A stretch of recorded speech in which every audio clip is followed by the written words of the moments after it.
The Israeli military says it's planning for at least 1 to 2 more weeks of strikes on Iran. And while retaliation from Tehran is slowing, thanks to U.S. strikes on missile launchers, incoming fire has not stopped. Just over an hour ago, Israel shot down an Iranian ballistic missile over Tel Aviv, as our senior correspondent Trey Yingst was reporting. Right now, air raid sirens are sounding across Tel Aviv. Israeli air defense is working to shoot down the incoming Iranian ballistic missile fire.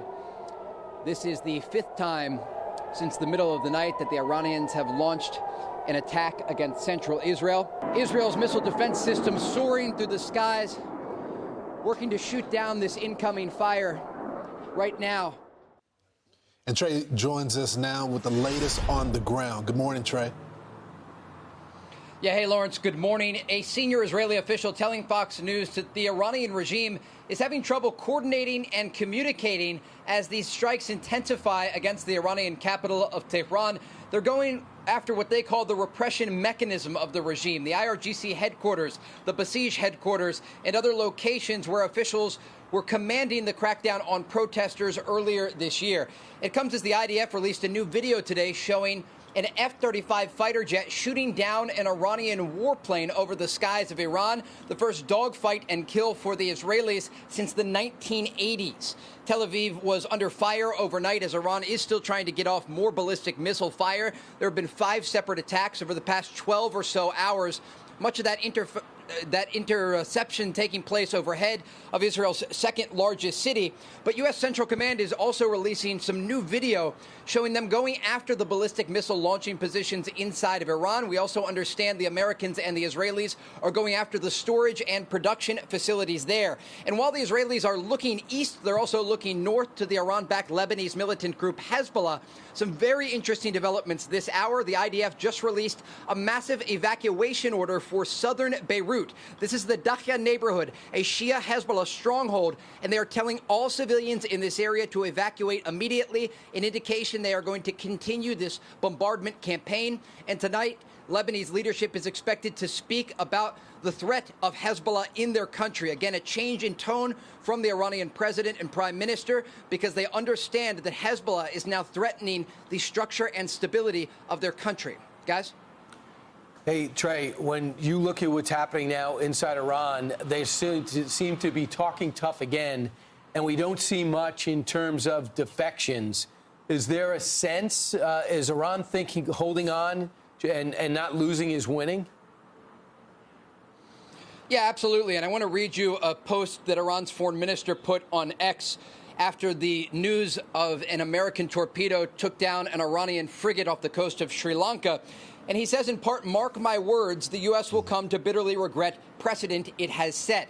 And so there is still a tough talk, despite the fact that Iran's supreme leader, the Ayatollah Khamenei, along with dozens of other leadership positions in Iran, have been taken out so far. Well, I don't think President Trump will regret anything when it comes to sinking the enemy warship with a torpedo. I think it's really cool. This is the first time we've used a torpedo since World War II, Trey.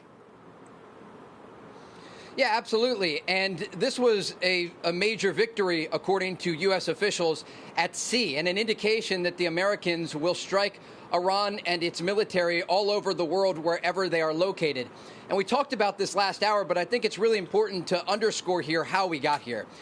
The President Trump, gave the Iranians an olive branch. He offered them at the negotiating table a lot of concessions that would allow them to have a peaceful nuclear program, that would allow them to stop threatening U.S. forces in the region and American allies here in the Middle East. And the Iranians rejected his offer. He sent U.S. Special Envoy Steve Witkoff and his son-in-law Jared Kushner first to Oman and then to Switzerland. And Steve Witkoff said in an interview with Fox earlier this week that the opening position for the Iranians was that they had 460 kilograms of 60% enriched uranium that could make 11 nuclear bombs. That's how they started the diplomatic talks with the United States. And now they're wondering why this operation is taking place. And so there is still a lot of tough talk, but while the Iranians are talking, the Americans are striking. So just to follow up on Brian's question about defections, I guess the question, Trey, is, are there any protests happening in Iran? And are there other people that were once protesting back on the street again, or do they need the weapons to be able to do that right now? There are not widespread protests in Iran right now. After Iran's supreme leader, the Ayatollah Khamenei, was taken out over the weekend when this operation began, there were some small celebrations in southern Iran. We understand there is a lot of quiet support in Iran for the operation that President Trump has ordered, because these people have been living under oppression for decades, for 47 years. And we saw earlier this year the outcome of oppression. When a regime like the Iranian regime faces pressure, they crack down on their civilians. President Trump says 32,000 of them were slaughtered in the streets of their country earlier this year when they were peacefully demonstrating. They were calling for better economic conditions. They were calling on support and stability inside their country, and they were met with live ammunition. And so this is why there are so many people quietly celebrating the fact that this is happening, not just in Iran, but also in the Iranian diaspora around the world, because there are people who were forced from their homes and they haven't been able to return for an entire generation.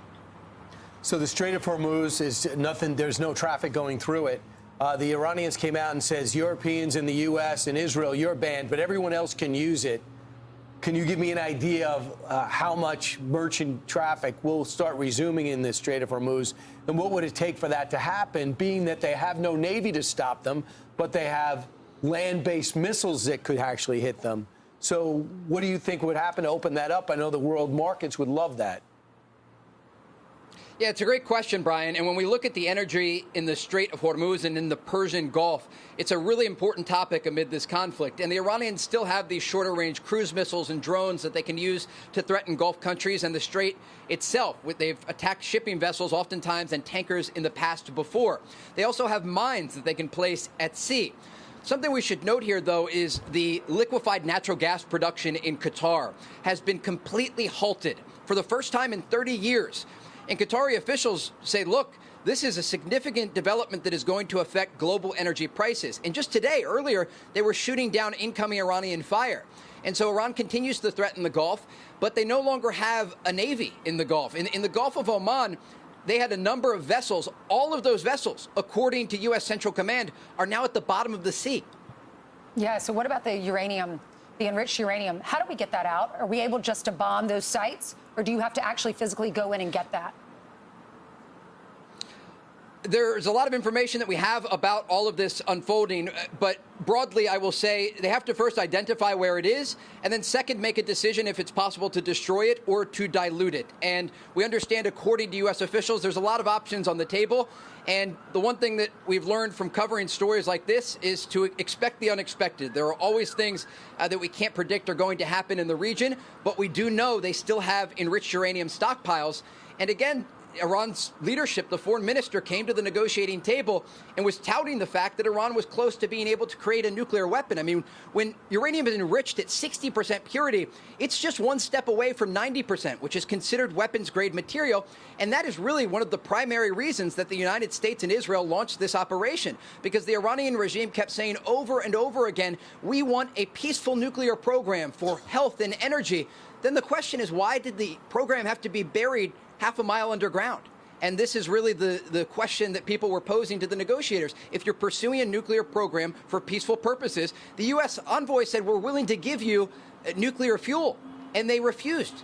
And so there were many offers made to the Iranian regime, and they continuously at the negotiating table, according to U.S. officials that we've talked to, did not take the president seriously. And it led to this operation to degrade their ability to go after a nuclear weapon and to break down the entire system created around their ballistic missile program that, as we have seen over the past several days, is a major threat to U.S. forces and allies across the region. All right. And remember, they wouldn't let us take our inspectors in there. They were saying, we don't have enriched uranium. Exactly. Yeah.